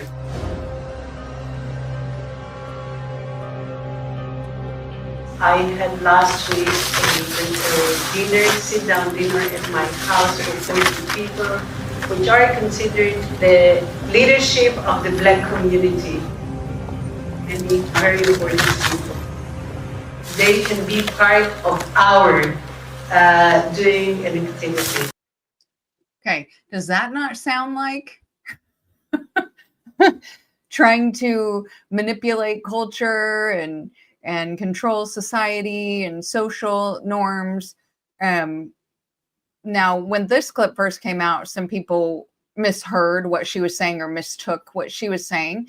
But what she is literally saying is, we need to get Black people on board so that they can do our stuff, that they can do our activities. Mm-hmm. So they're saying, you know, the big block is the young Black people because they're harder to get to do their bidding. Well, and so then you end up with individuals like Richie Torres, and I can't think of the guy out of New Jersey. I can see his face, can't think of his name right now. And other Black leadership, who some of which are courted by Israel lobby as early as high school. I do remember that. Being taken on, trips to Israel, et cetera, et cetera. And who was it? It was Corey Bush and Jamal Bowman. They weren't, Israel positive enough. And Israel spent, what was it, 14 million in Jamal Bowman's race to get him, replaced by another Black man who was more pro-Israel. Right. Hakeem Jeffries, why can't we get any, good legislation, passed? Well, it has to go through the filter of, is it okay, for the Israel lobby? Right. And she's not the only one. So this clip goes on. Another guy is trying to do the same thing. Dr. Clarence B. Jones, who wrote the draft speech for Martin Luther King, I Have a Dream. He was his lawyer, he was his close friend. He's somebody that I reached out to. He became a very close and personal friend.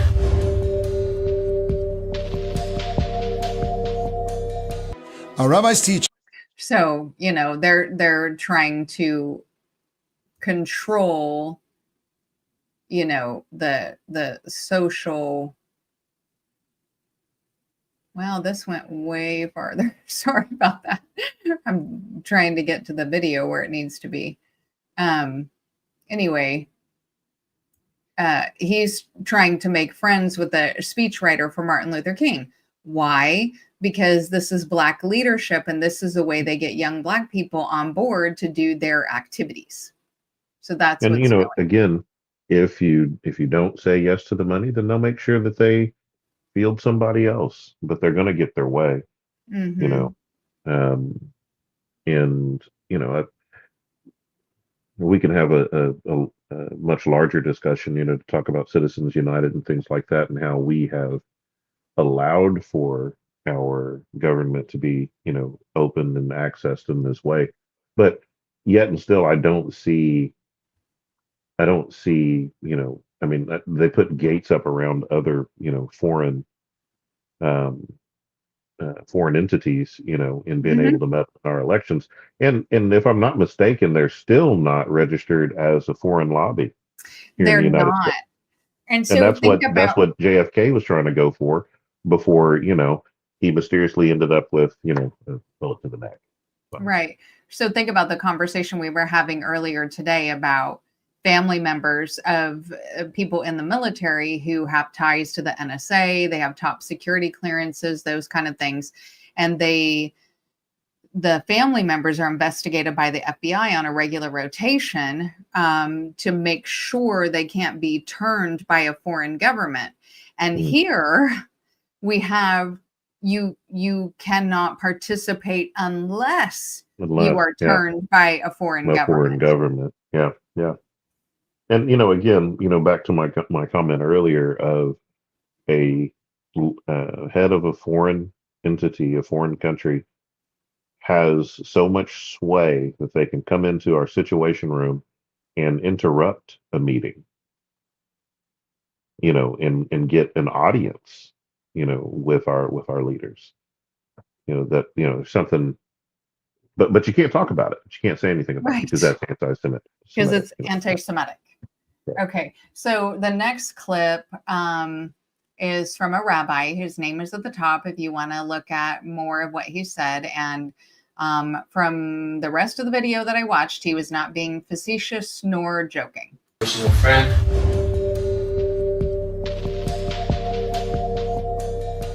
Our rabbis teach us, Lev Malachim v'sarim biyad Hashem.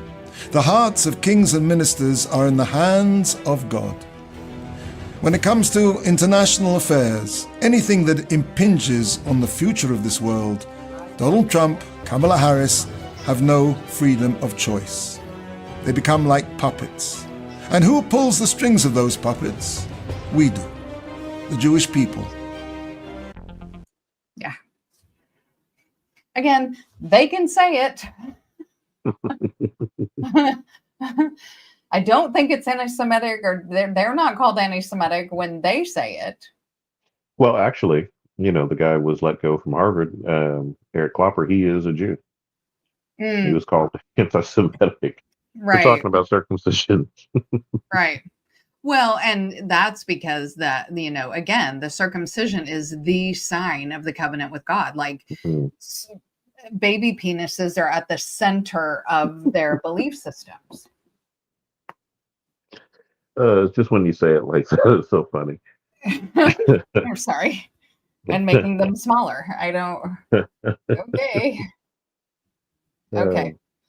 All right. So the next trope is scapegoating, blaming them for economic crises, pandemics, or societal problems, portraying them as the cause of both capitalism and communism. Contradictory, but historically common. Well, sometimes you are special and you can be behind these things. But let's see what they have to say about it.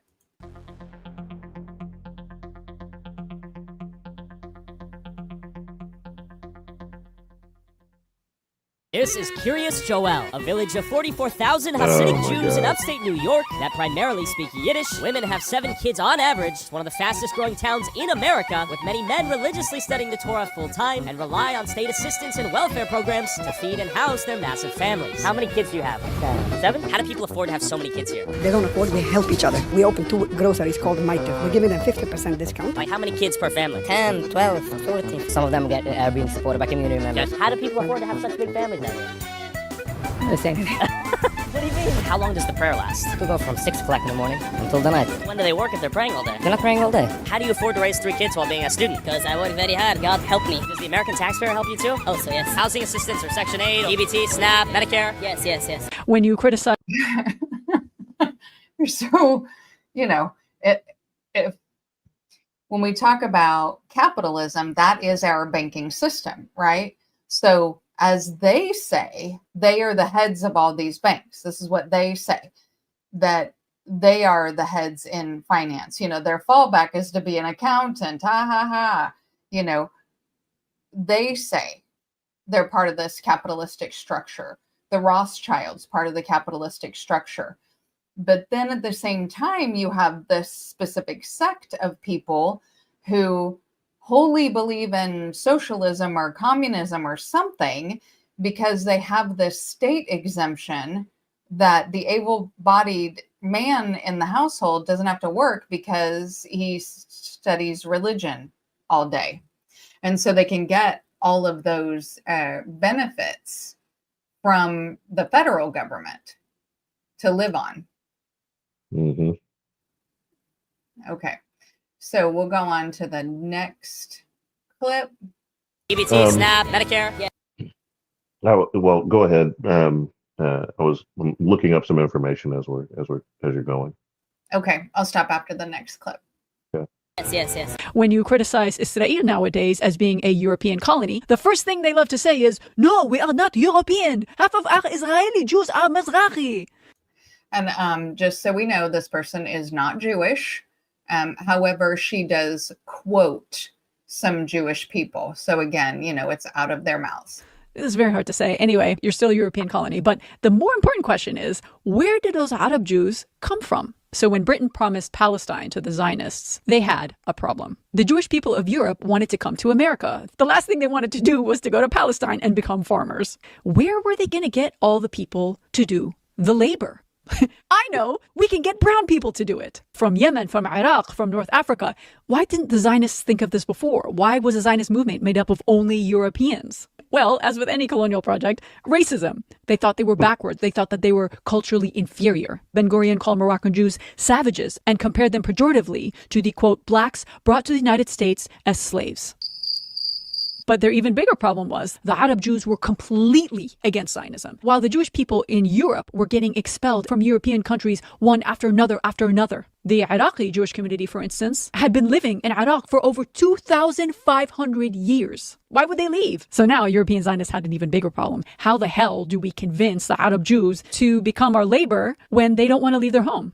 Well, finally, when Zionism started rising, this definitely did create friction, distrust, created clashes, it created violence. But even then, the Mossad, yes, the Mossad, was having a very, very hard time trying to convince the Arab Jews to come to this newly manufactured state of Israel. Even one of the emissaries quotes, "We have to admit that there was not much point in organizing and encouraging immigration. What we didn't do can't be corrected now through propaganda and creating one-day-old enthusiasm." So the Mossad was like, dang, our propaganda isn't working at all. What shall we do? And this is when the Zionist movement resorted to something called cruel Zionism. And the biggest case of this was the Baghdad bombings in 1950, where Zionists bombed their own Jewish gatherings and even a synagogue in order to sow fear into the Jewish population. After that, around 150,000 Jewish Iraqis immigrated to Israel. And by the way, if you ever wanted any more proof of how Orientalist Zionists are, guess what the name of the Mossad operation was? Operation Ali Baba. And a similar operation in Yemen was called Operation Magic Carpet. How did these people colonize us? How?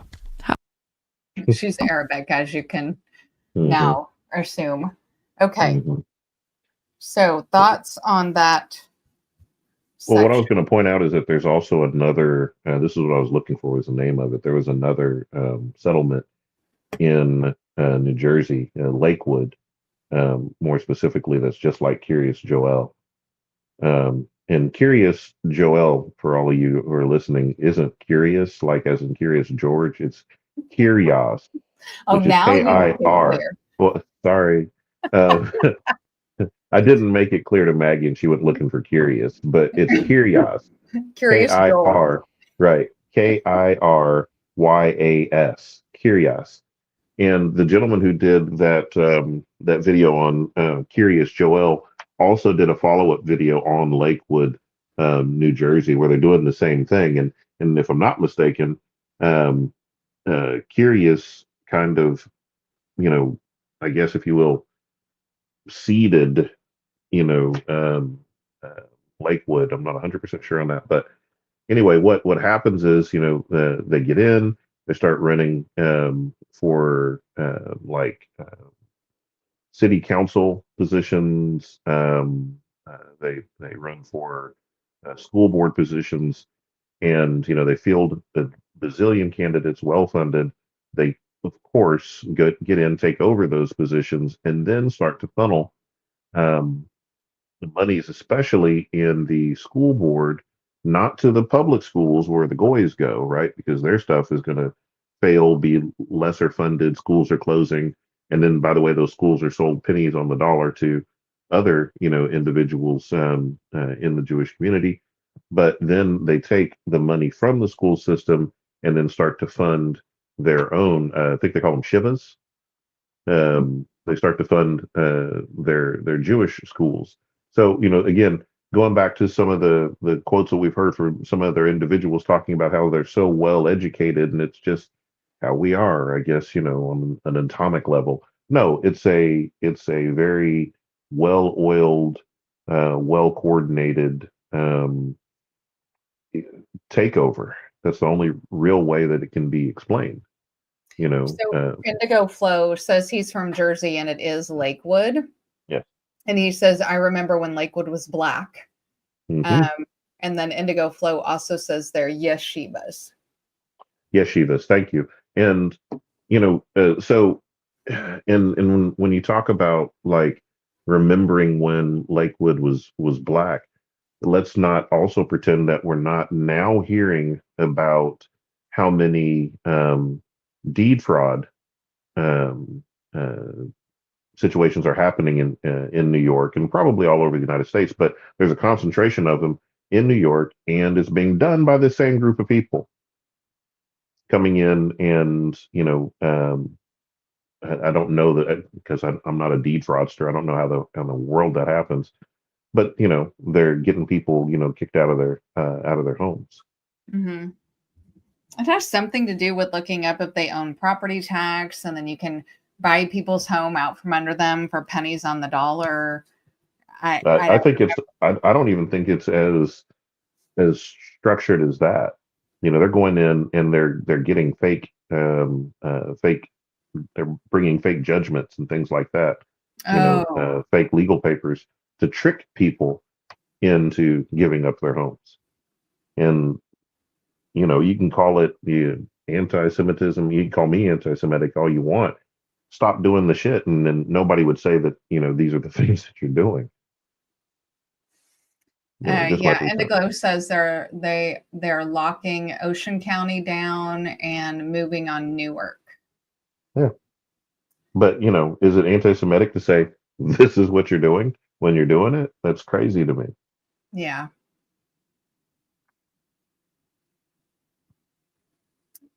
Leon says there's a special burial ground that they own that was for the black slaves that built their temples in New Jersey.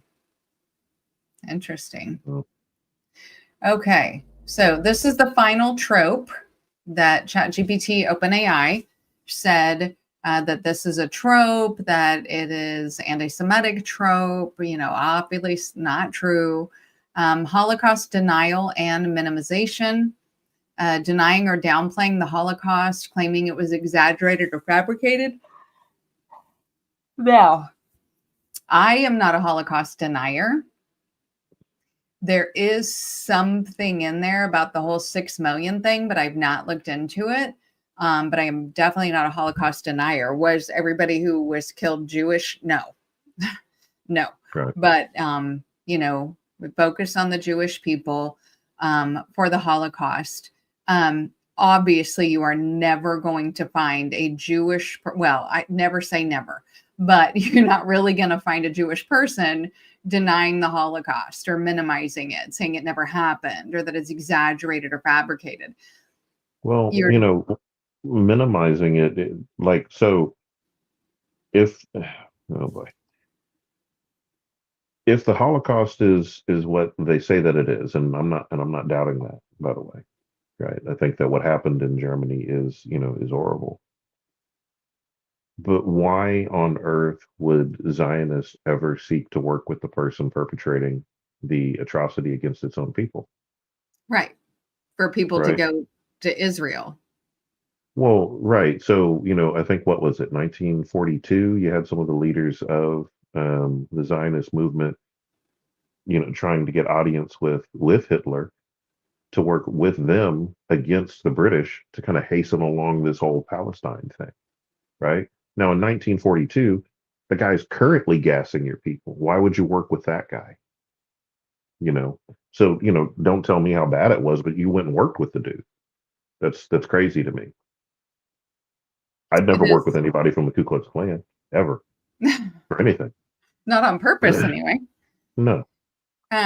So the clip I am going to show, though, is using Holocaust education to a benefit. So instead of denying or minimizing, warping.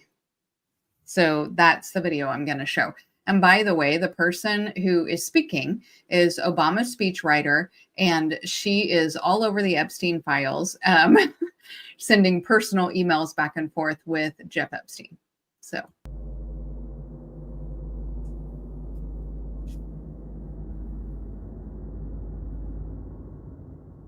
That since October 7th, but really before then, there have been huge shifts in America on how people think about Jews and Israel. And I think that is especially true of young people. So we are now wrestling with a new, I think, generational divide here. And I think that's particularly true in that social media is now our source of media. And this, it used to be that the media you got in America was American media, and it was pretty mainstream. It generally didn't express extreme anti-Israel views. You had to go to a pretty weird bookstore to find global media and fringe media. But today, we have social media, which is a global medium. Right? It is shaped, its algorithms are shaped by billions of people worldwide who don't really love Jews. And so while in the 1990s, a young person probably wasn't going to find Al Jazeera or someone like Nick Fuentes. I just have to stop there every time. Lumping Al Jazeera in with Nick Fuentes is wild. Right. Okay. Today, those media outlets find them. They find them on their phones. It's also this increasingly post-literate media, less and less text, more and more videos. So you have TikTok just smashing our young people's brains all day long with video of carnage in Gaza. And this is why so many of us can't have a sane conversation with younger Jews, because anything that we try to say to them, they are hearing it through this wall of carnage. So I want to give data and information and facts and arguments, and they are just seeing in their minds carnage, and I sound obscene. Exactly. Yes. And, I think, unfortunately, the very smart, bet that we made on Holocaust education to serve as anti-Semitism education, in this new media environment, I think that is beginning to break down a little bit. Because Holocaust education is absolutely essential, but I think it may be confusing some of our young people about anti-Semitism because they learn about big, strong Nazis hurting weak, emaciated Jews. And they think, oh, anti-Semitism is like anti-black racism, right? Powerful white people against powerless black people. So when on TikTok all day long they see powerful Israelis hurting weak, skinny Palestinians, it's not surprising that they think, oh, I know, the lesson of the Holocaust is you fight Israel. You fight the big, powerful people hurting the weak people. And that's why you had to go in and buy TikTok, CBS, Warner Brothers, all of these other things, so you can not control the media, of course.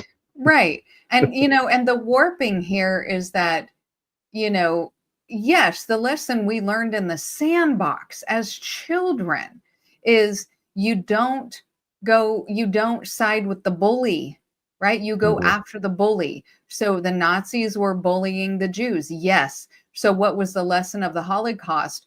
We should have gone after Germany. Germany was the bully. So now they're saying, well, when Israel, bombs, her words, these poor, weak Palestinians, then people are confused, thinking they should go against Israel after watching carnage all day. But that's not the lesson of the Holocaust, she says. So this is a warping of the lesson of the Holocaust. Yep. Okay, so I'm going to play this last bit. These are not about tropes. This is, again, I didn't play my disclaimer in the beginning. Dang it. So real quick before you get into that, Maggie, I just thought about, what you were saying there at the end, the last bit about the Holocaust, again, everything that we learned about how to operate, we learned in the sandbox, so then there shouldn't be any special chosen people who get to just, outright murder other folks. Yeah. What makes you so special that you get to murder people? Yeah, I could not possibly agree more. And the interesting thing is she's warping it so much. I'm not even sure what she is trying to say the lesson of the Holocaust is. Yeah. Because it's not that you go after the bully. No. So, but I did not play my Jew disclaimer. So I will say, some of what I say in my disclaimer here now. Bringing all this stuff to light and calling out these people who do atrocities. They are saying these things about themselves. They are putting this out there. They are doing these things. calling all of that out is not anti-Semitic, because to me, what's really anti-Semitic is those people using their Jewishness as a shield and a weapon. And it puts, the everyday Jew, the non-European Jew, it puts all these Jewish people at risk. And it causes problems for them because of what these other people are doing in the name of Jewishness. And so by calling it out, it actually is done in a vein to show that it is these specific people.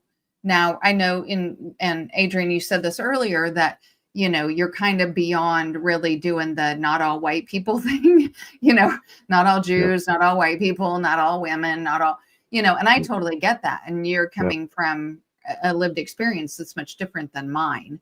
But in my disclaimer, that is very important to me, that, I can call out the Catholic Church and that doesn't make me anti-Christian. I can call out Christian nationalism and that doesn't make me anti-American. So I can call out Jewish Zionism and a lot of this other stuff that's going on, and it doesn't make me anti-Semitic. As a person who's in a group that, is discriminated against, I know firsthand that no one navigates how I feel about what it is that they're saying. If the evidence is on their side, or if some skewed version of the evidence is on their side, they're going to say whatever it is that they want to say.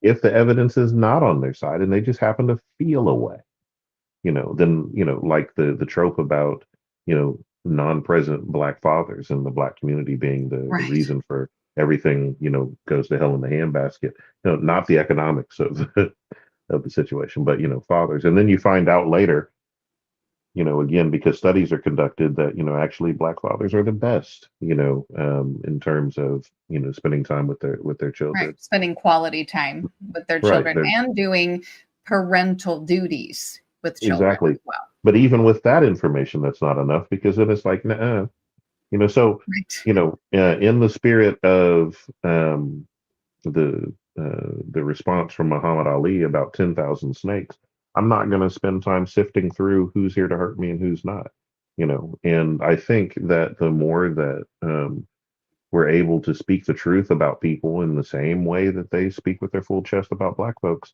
then, we can expose some of this stuff.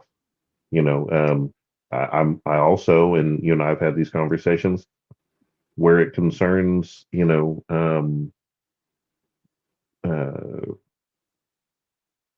white women hijacking, the civil rights movement.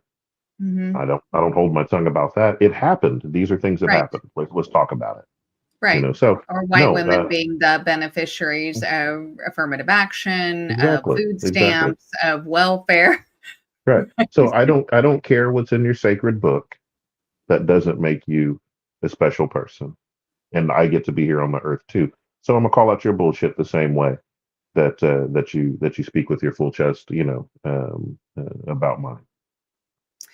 So Leon just said something that I've heard you say before, Adrian, that he would be rich if he was talking, and I'm going to say bad, about my Black brothers. I could have been in cornbread tube trashing Black men. Absolutely. And he's absolutely right that he would be rich.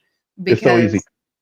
Think Black about people how who talk bad about Black people make a lot of money. And also Indigo Flow, I totally agree with what you just said. Okay, go ahead, Adrian. Think about how much money Candace Owens made early in her career just lambasting Black people day in and day out. And I'm not saying that she doesn't still do it, because I'm sure she does. Right. The moment she had anything to say about Israel, she was gone. Right. Had to start her own deal. Right. So no, I'm way beyond it, and they're just going to have to deal with me. I don't care. Yeah. Kevin Thompson. Yeah, I was talking about that the other day, and how the Nazis were trying to find hell, trying to dig to hell, and there's a lot of connections there. might have to be its own show. Okay, so I'm going to play this out because these are not tropes, but these are other people talking on this. Since we're right at 2 hours, I'm probably not going to play the longer clip of the professor. I'll just tell you what that's about, and then we'll play the video out to the end.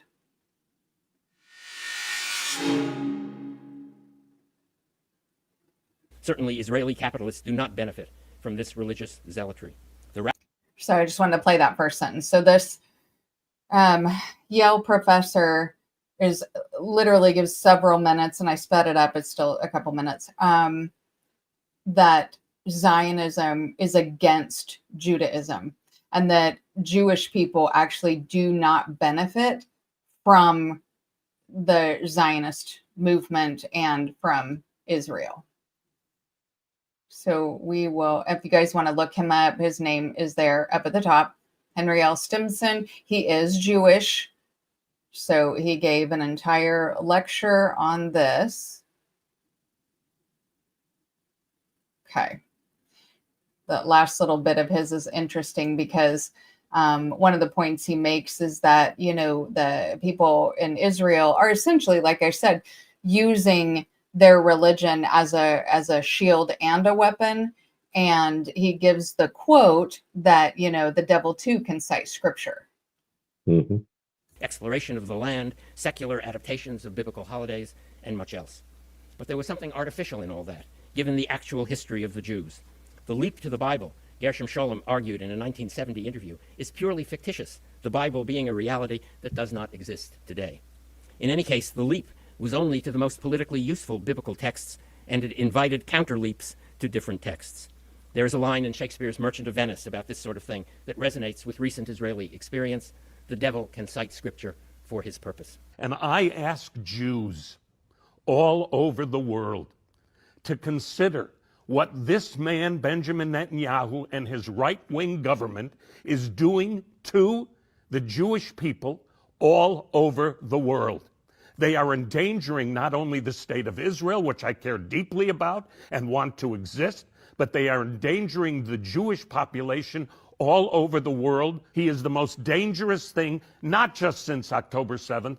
It has been a deeply troubled situation. And endangering the Jews by endangering those in Gaza. And to watch what is happening for the Jewish people, to allow this to happen to children and civilians of all ages in Gaza, for whatever reason, is unconscionable and unthinkable. We really are living in a cognitive Wild West. We really are living in a cognitive Wild West. Living in a cognitive Wild West. A cognitive Wild West. Most people have near zero mimetic defenses or cognitive security suited for the age of synthetic media. Near zero mimetic defenses or cognitive security suited for the age of synthetic media. The age of synthetic media. The age of synthetic media. Synthetic media. Whatever immunity you have is worn down by the constant expectation of deception. Whatever immunity you have is worn down by the constant expectation of deception. The constant expectation of deception. Worst of all, you've already epistemically surrendered. You've already epistemically surrendered. Worst of all, you've already epistemically surrendered. Worst of all, you've already epistemically surrendered.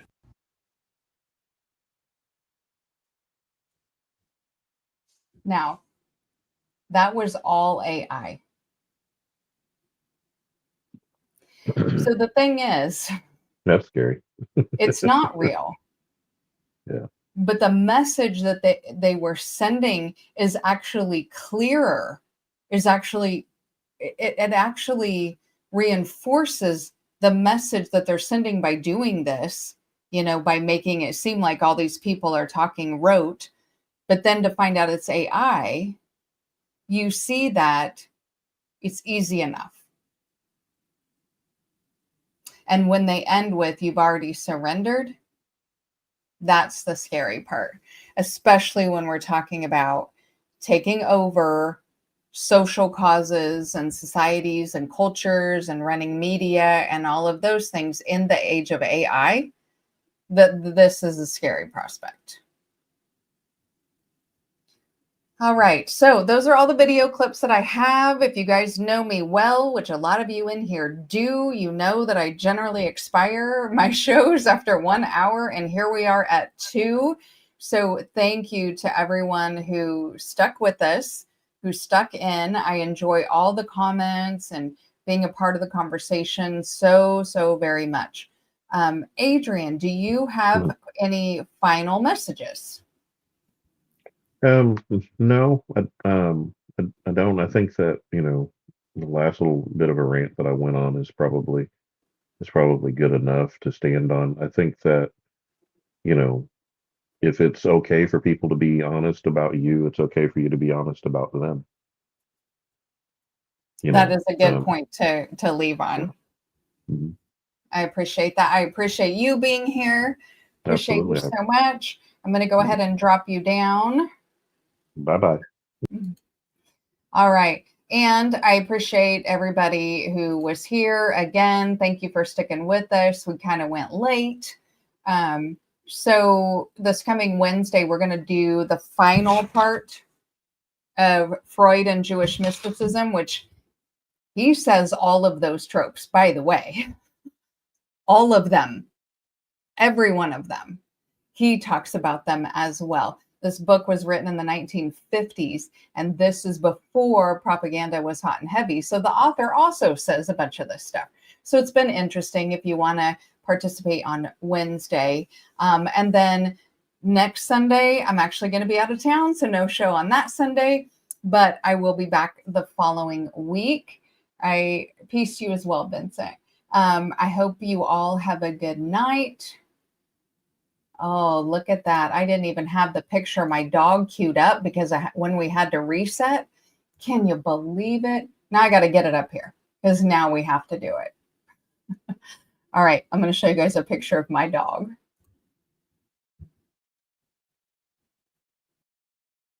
Please like the video if you haven't already. It really helps the algorithm to know what kind of things you like.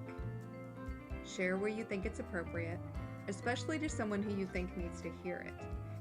And last, don't forget to subscribe if you haven't already, especially if you want to break down complex concepts that make the esoteric not soteric, helping you on your journey to become your most authentic self. Let's uncover the universe together.